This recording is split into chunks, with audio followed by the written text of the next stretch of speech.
في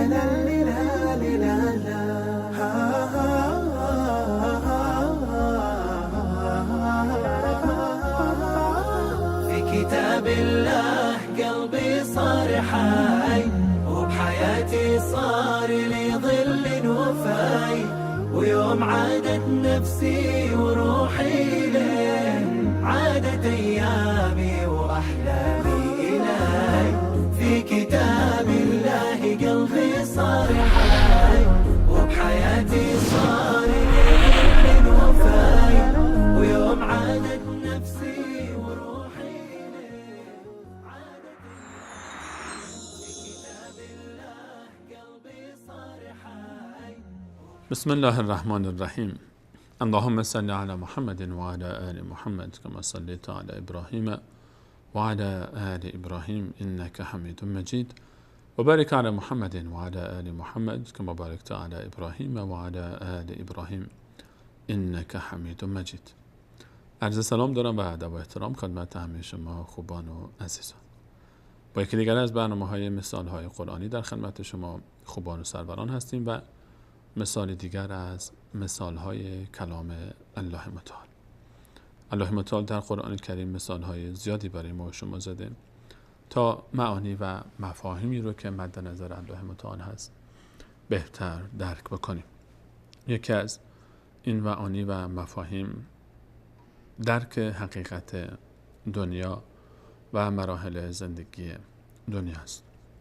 از اونجایی که ما انسان‌ها شاید همه ما این فرصت رو نداشته باشیم که تمام مراحل زندگی رو تجربه بکنیم، الله متعال برای ما مراحل مختلف زندگی رو یک مثال زده و برای ما توصیف کرده مراحل مختلف رو و در قالب یک مثال به صورت شیوا برای ما بیان کرده تا حقیقت دنیا رو درک بکنیم و در این دنیایی که الله متعال او رو متاع غرور، یعنی اینکه او رو وسیله فریب و متاع فریب نامیده، ما شیفته و شیدای او نشیم و حقیقت خودمون رو گم نکن.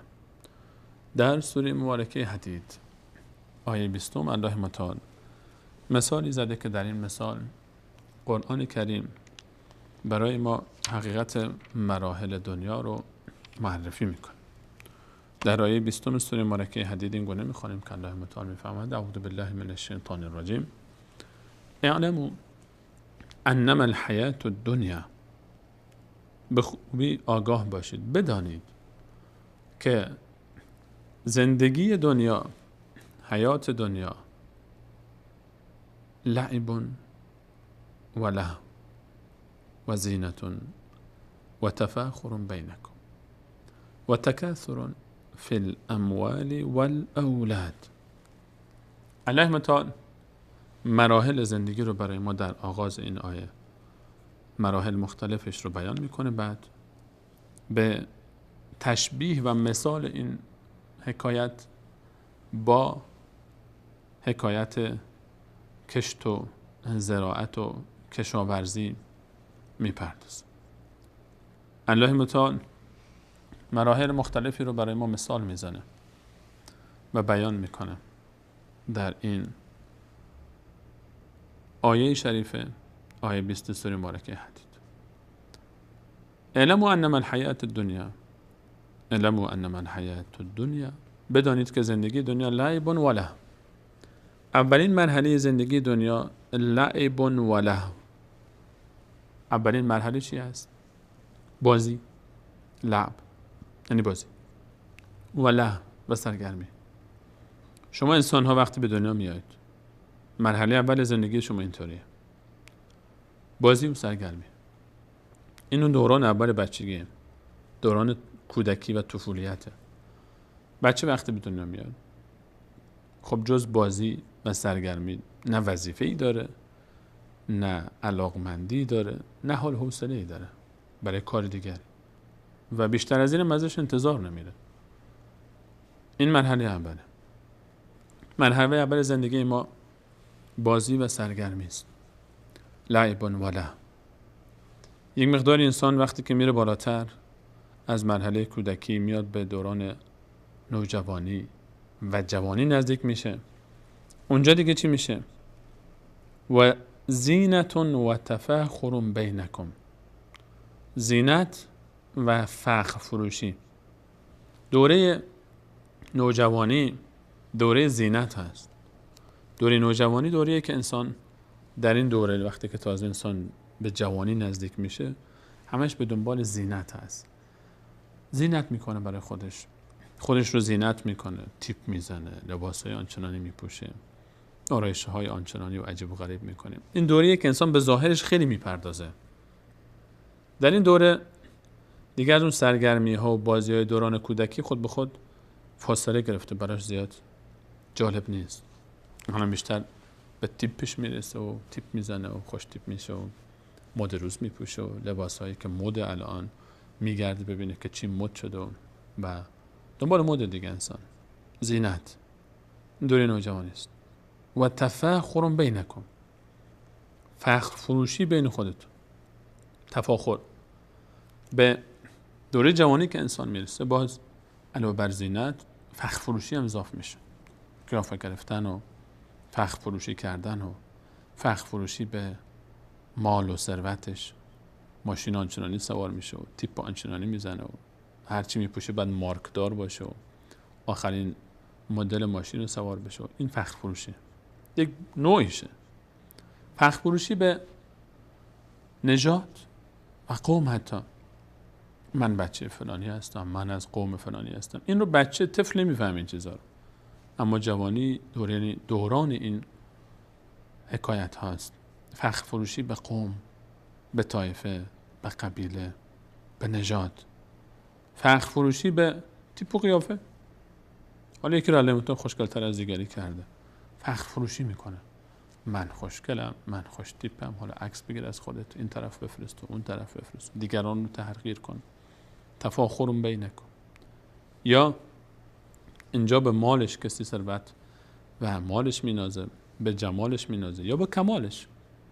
فخر فروشی در مدرک تحصیلی، در اون مدیریتی که داره، ریاستی که داره، همه اینها در دوران جوانی است.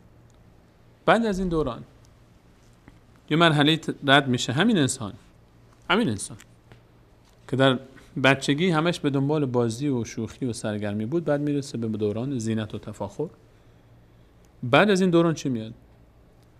و تکاثر فی الاموال والاولاد.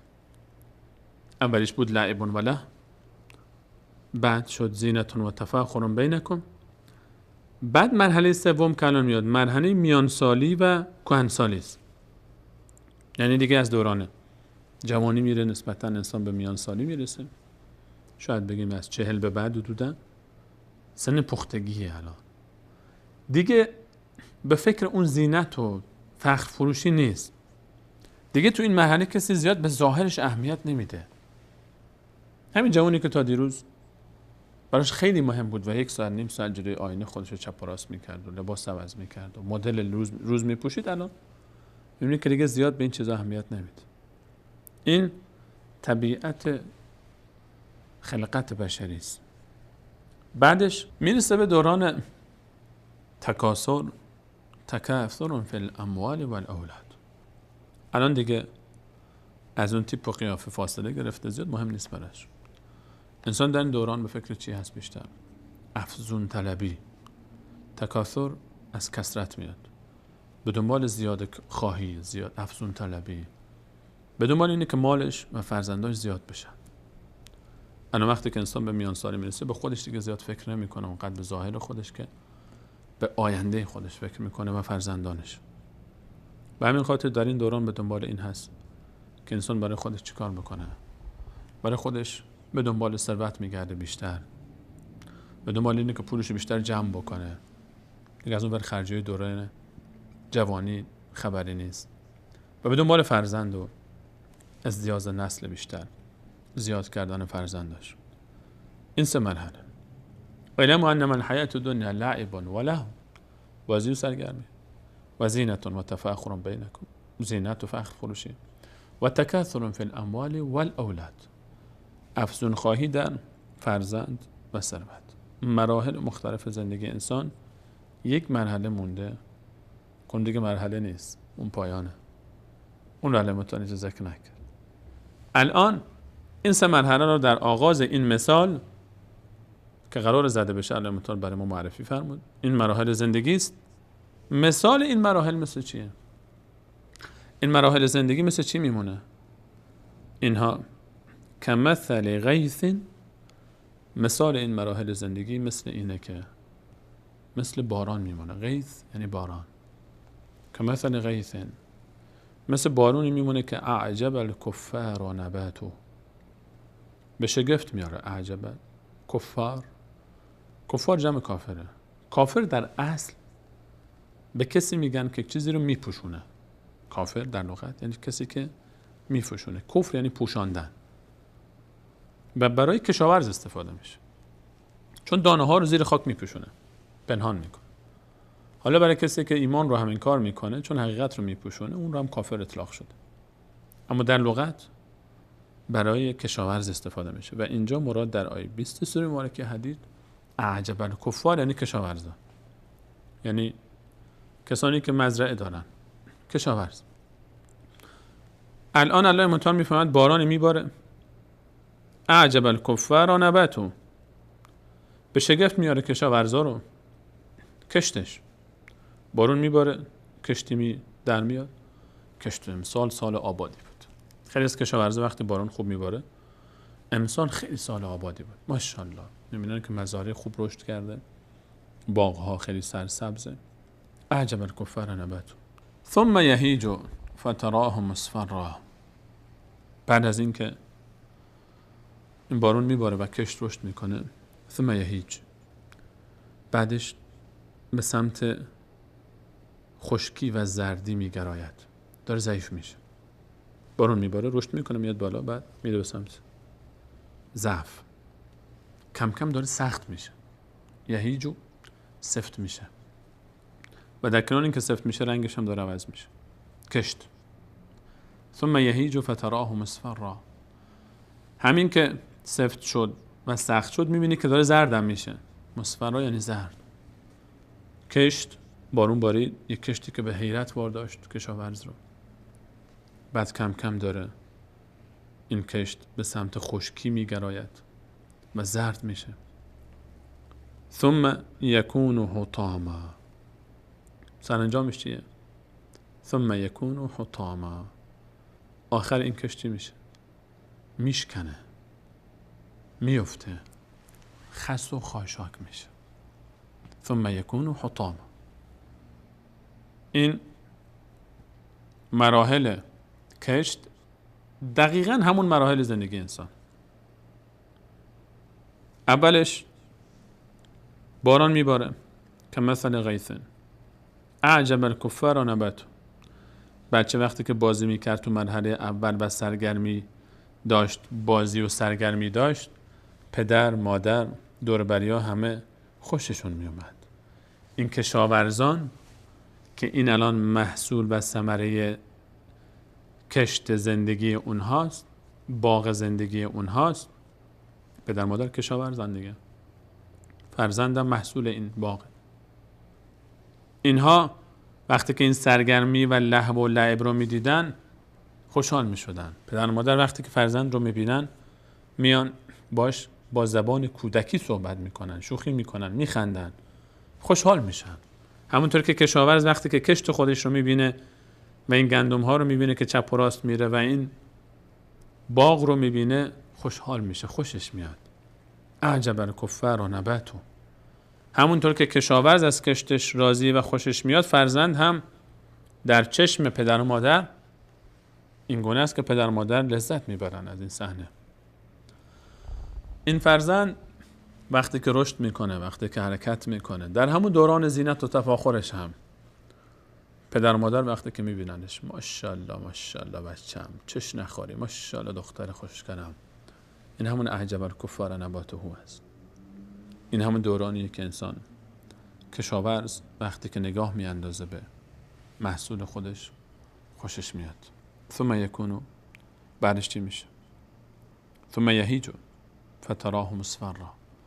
همین شخص بعدش به مرحله میرسه که کم کم داره ضعیف میشه، کم کم داره زرد میشه، کم کم داره پژمرده میشه، کم کم داره شکسته میشه و داره کم کم نزدیک میشه دوباره به زمین.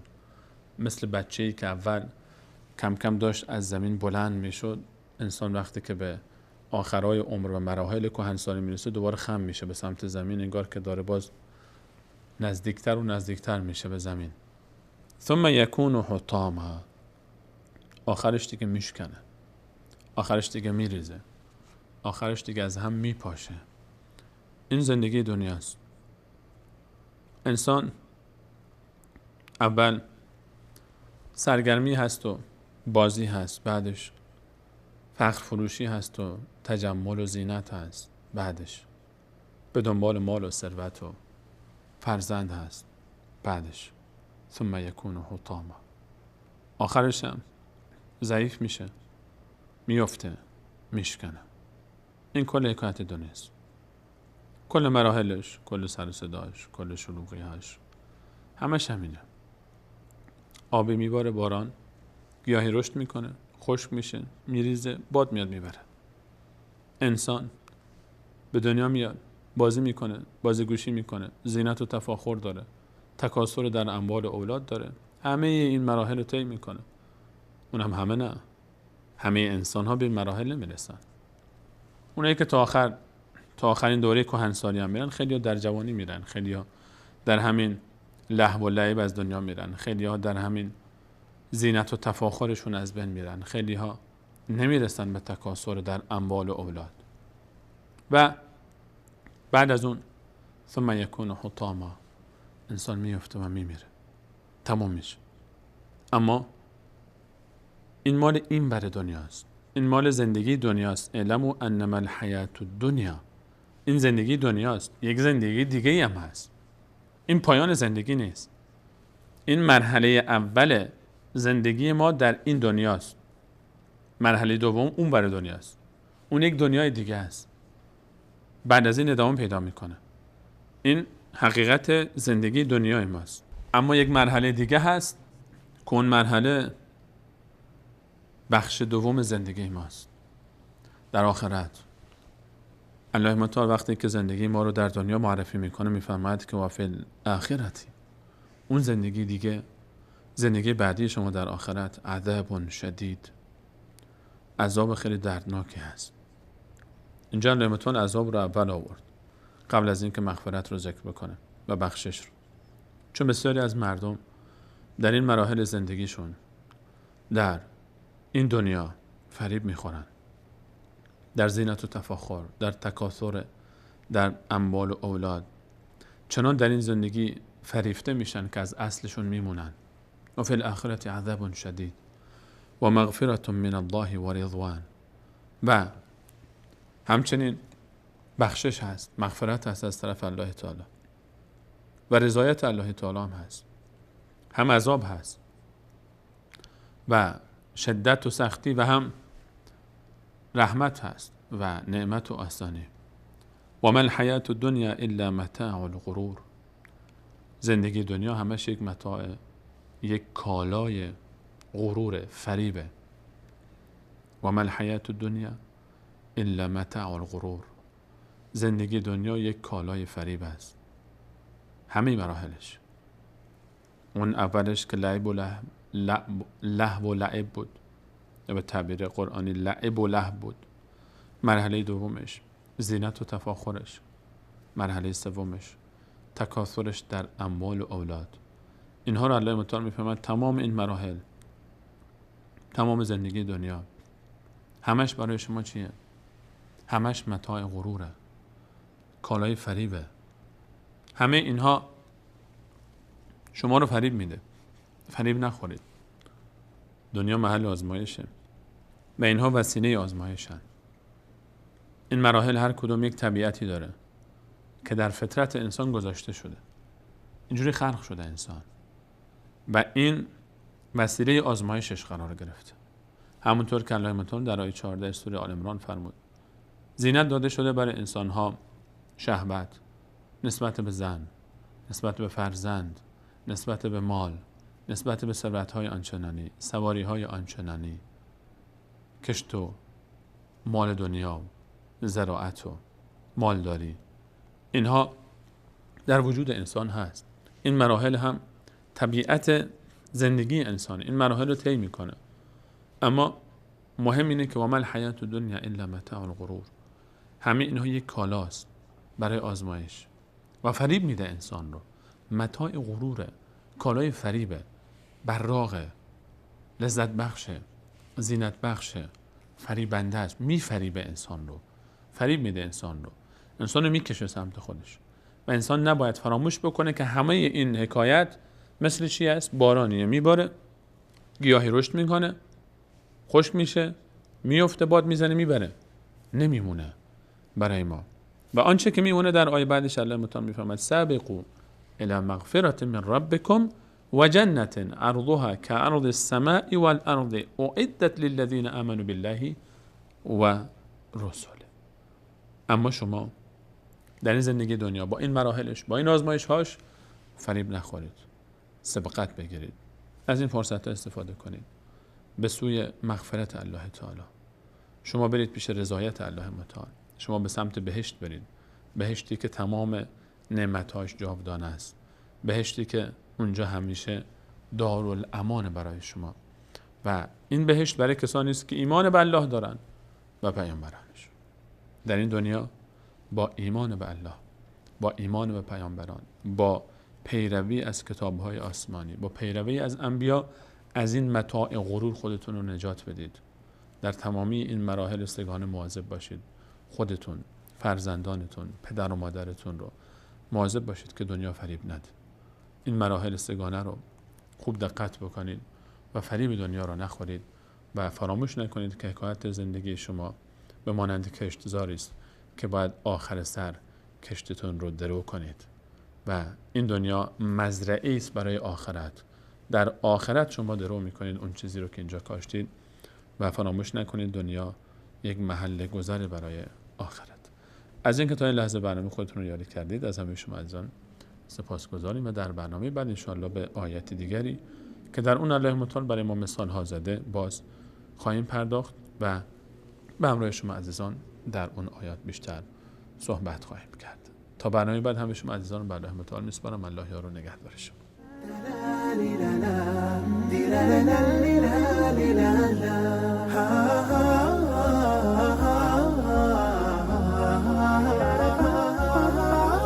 في كتاب الله قلبي صار حي وبحياتي صار لي ظل وفاي ويوم عادت نفسي وروحي ليه عادت ايامي واحلامي الي في كتاب الله قلبي صار حي وبحياتي